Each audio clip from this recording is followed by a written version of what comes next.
Bismillahirrahmanirrahim. Assalamualaikum warahmatullahi wabarakatuh. Perkenalkan, saya Siti Anggraini dengan NIM 1807015007. Di sini saya akan melakukan tutorial menjalankan program R dari UAP kelompok kami yang berjudul Peramalan Rata-rata Harga Beras di Tingkat Penggilingan Menurut Kualitas Premium di Indonesia dengan menggunakan metode ARIMA. Di layar ini merupakan sintaks yang digunakan oleh kelompok kami. Untuk mengefisiensi waktu, langsung saja kita run sintaksnya.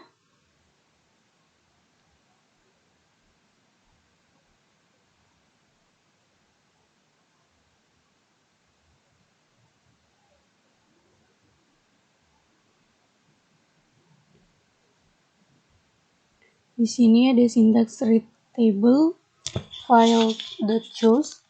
Di sini file.choose berfungsi untuk memilih data yang mana yang akan kita jalankan. Di sini kita buka file tempat data kita.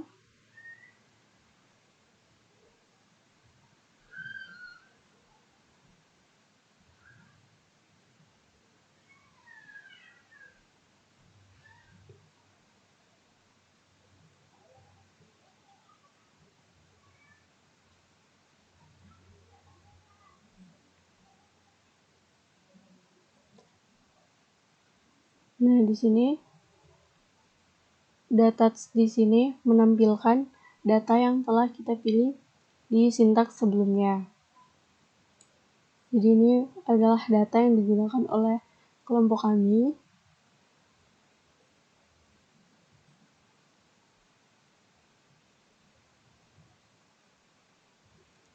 Di atas ini menjelaskan bahwa kita pada tahap ini akan melakukan pemeriksaan kelinearitasan data. Nah, sintaks nonlinearity test di sini digunakan untuk mengecek kelinearitas dari data kita. Apakah data kita mengikuti pola yang linear atau tidak. Nah, di sini kita menggunakan yang ini, Transverse Neural Network Test. Di sini p-value-nya sebesar 0,3, yang artinya bahwa nilai p-value lebih besar dari alfa sehingga diputuskan bahwa data kita mengikuti pola yang linear.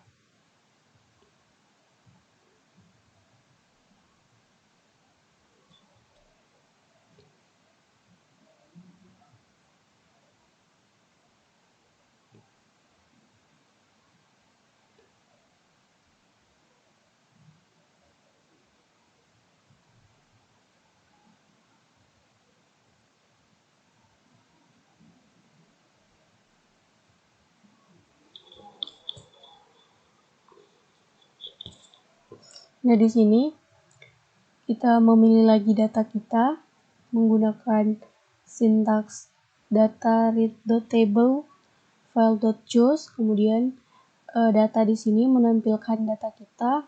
Selanjutnya kita bangkitkan package yang akan digunakan untuk sintaks-sintaks selanjutnya.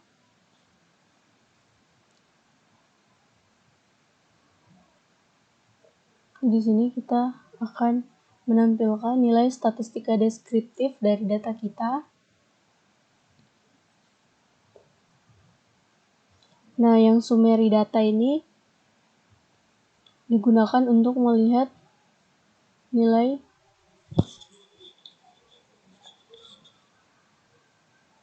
pemusatan datanya. Di sini ada nilai min di sini adalah nilai minimum. Kemudian yang ini kuartil 1 dari data, nilai median, nilai median atau nilai tengah, nilai rata-rata, dan nilai kuartil 3 dan nilai maksimum dari data. Kemudian var data di sini digunakan untuk melihat nilai variansi dari data yang kita gunakan. Kemudian di sini ada stdata. Ada sd data $zt. Di sini zt nama dari judul dari data kita. Nah, di sini SD di sini digunakan untuk menampilkan nilai standar deviasi dari data kita.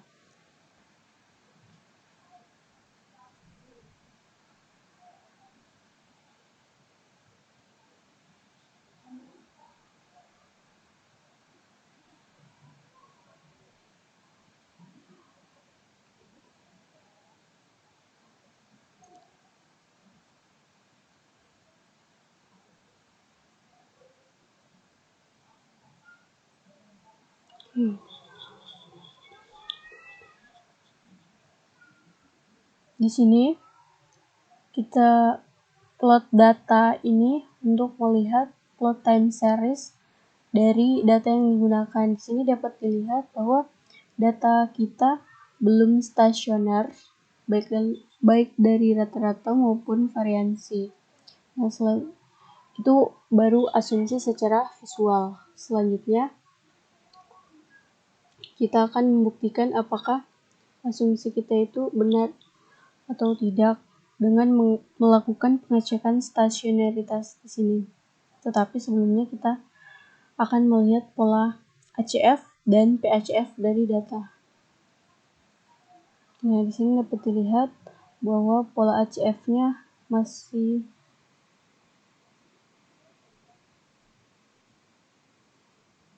bisa dikatakan masih days down juga.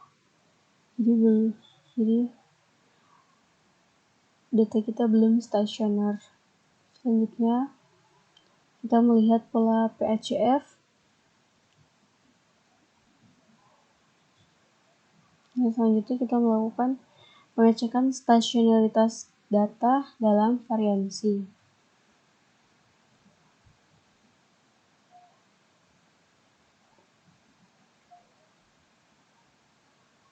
Di sini ditampilkan box chocks dari data.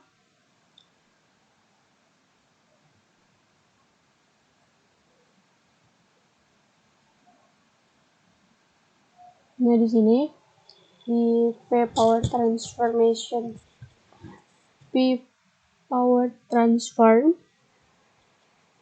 Di sini kita melihat nilai lambda dari data sebesar 1,068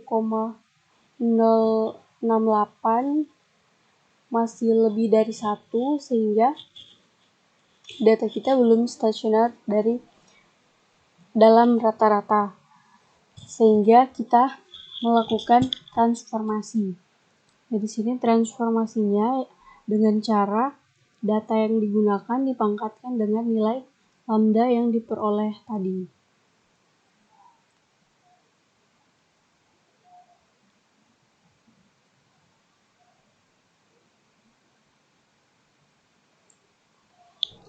Untuk Y di sini digunakan untuk menamai variabel. Jadi variabel dari data yang telah kita transformasi tadi namanya adalah Y. Nah, ini merupakan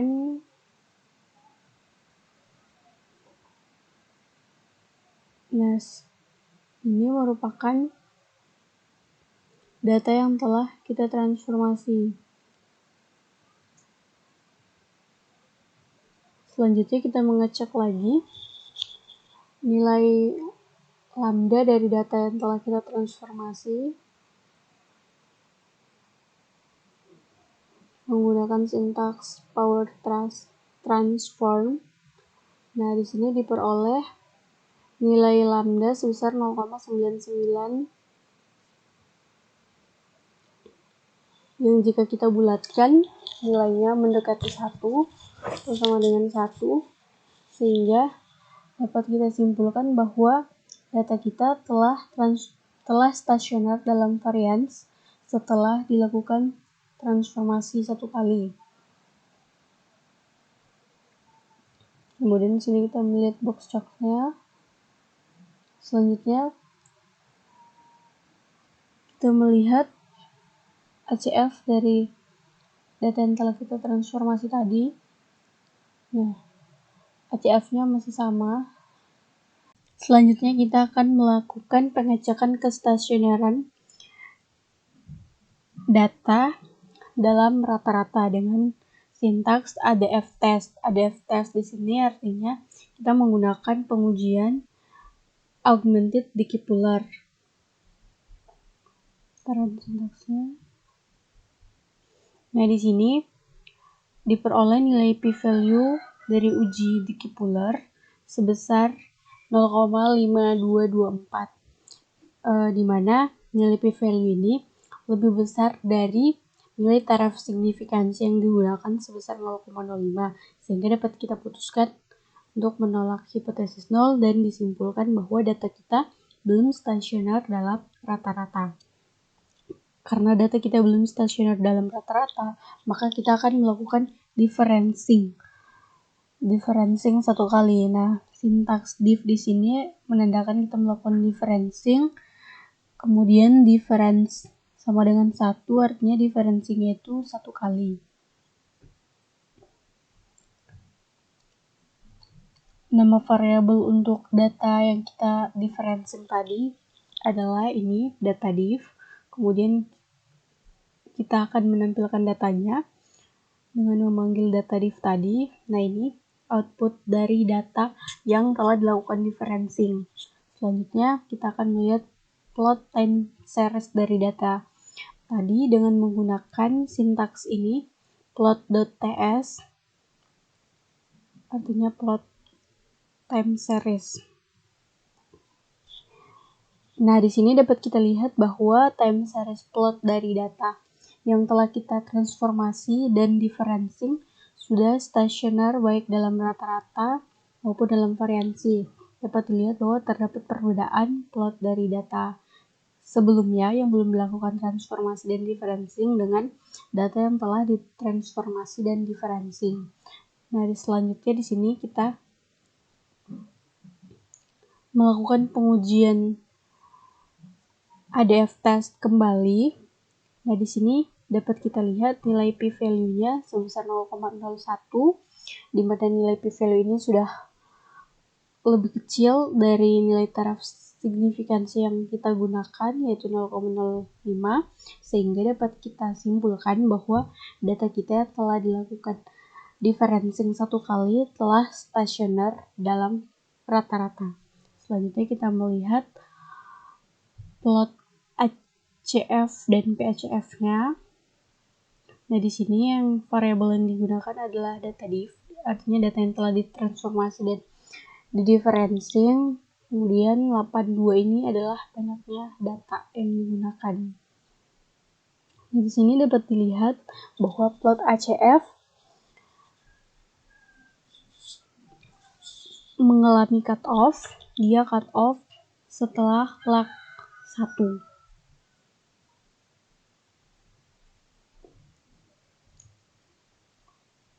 Mohon maaf, dia cut off setelah lag kedua. Selanjutnya PHCF, kita akan melihat plot dari PHCF. Nah, di sini dapat kita lihat plot PHCF ini mengalami cut off setelah lag pertama. Selanjutnya kita akan melakukan penaksiran dan pengujian signifikansi dari parameter. Di sini yang dilakukan pengujian signifikansi yaitu model-model sementara yang kita gunakan. Untuk model sementaranya itu sini ada ARIMA 011, ARIMA 111, kemudian ARIMA 110, ARIMA 210, dan ARIMA 211.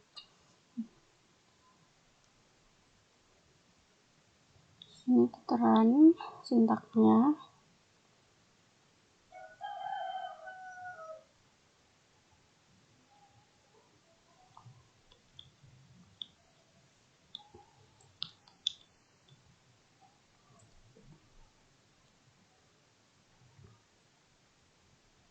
Nah, sintaks fit di sini untuk memasukkan model ARIMA yang kita gunakan, model sementaranya ya. Setelah itu fit di sini menampilkan koefisiennya dari model tadi, kemudian nilai AIC. Nah, di sini coef test di sini untuk melihat nilai signifikansi atau nilai p-value dari model sementara tadi. Nah, di sini kita akan membandingkan nilai p-value dari model-model sementara yang kita gunakan. Model yang memiliki nilai yang signifikan itulah model yang akan terpilih. Selanjutnya kita melakukan pemeriksaan diagnostik. Yang pertama adalah uji independensi.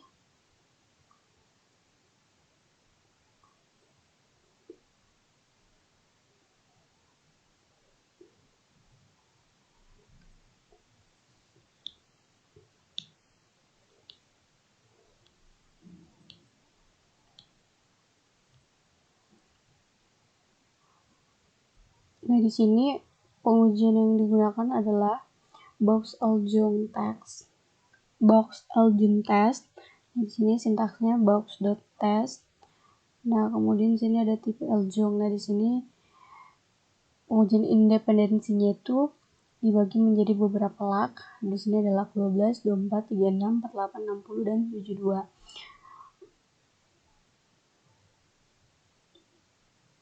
Model yang memenuhi asumsi independensi ini dapat dipilih sebagai model yang sesuai.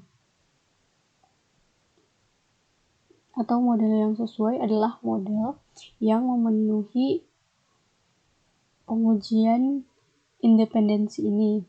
Kemudian kita melakukan pengujian kenormalan residual dengan menggunakan uji Shapiro-Dot test. Nah, di sini Shapiro-Dot test ini merupakan sintaks dari uji Shapiro-Wilk normality test yang digunakan untuk melihat kenormalan residual dari model-model yang digunakan tadi. Model yang akan terpilih adalah model yang memenuhi normalitas residual ini dan uji independensi. Dari sini kita peroleh model terbaiknya, yaitu ARIMA 211.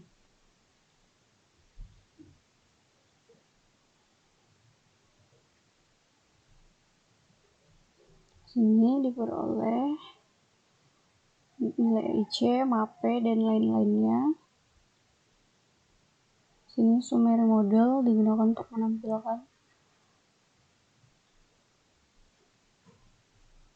nilai-nilai akurasi dan nilai AIC-nya. Dan kita lanjut. Sini kita akan melakukan peramalan.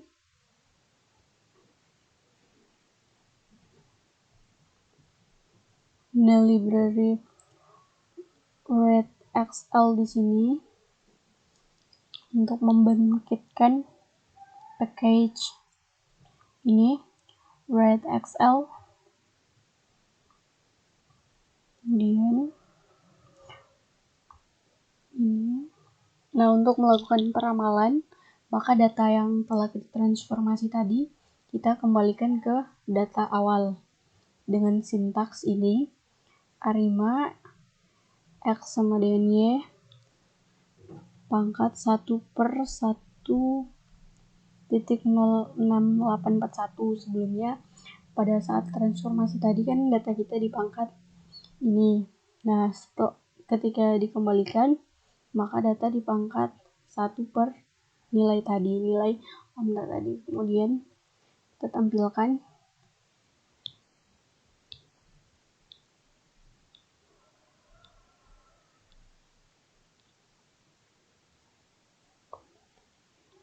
nah, ini nilai koefisien ARIMA dari data sebelumnya. Kemudian kita akan melakukan peramalan untuk 12 periode ke depan dengan menggunakan sintak ini, forecast.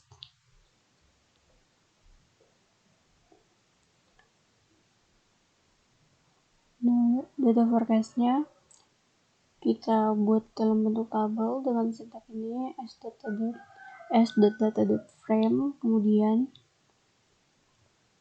provide XLS, artinya data yang telah kita tabelkan tadi disimpan dalam file Excel di folder kita. Kemudian ini data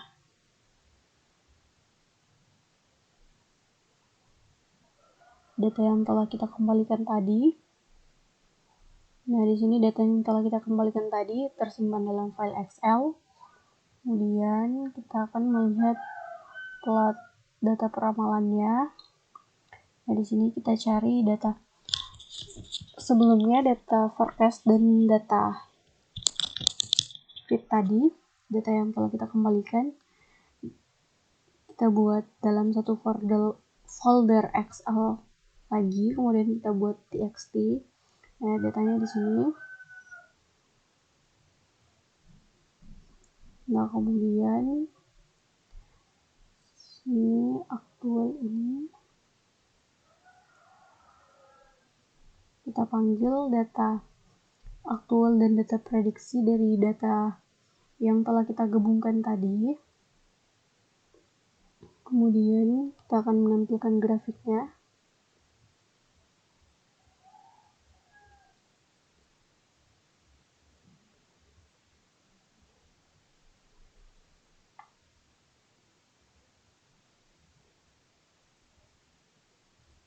Nah, ini adalah plot hasil dari data aktual dan data prediksi. Dapat dilihat bahwa data aktual di sini data aktual yang berwarna hitam atau data asli, kemudian data peramalannya adalah yang berwarna merah ini. Pada grafik ini dapat kita lihat bahwa data prediksi atau data peramalan mengikuti pola data aktual. Ini di sini WinGraph ini, win.graph digunakan untuk menampilkan grafik, kemudian grid ini untuk menampilkan grafik yang ini. Oke, demikian video tutorial dari saya. Lebih dan kurangnya mohon maaf. Wassalamualaikum warahmatullahi wabarakatuh.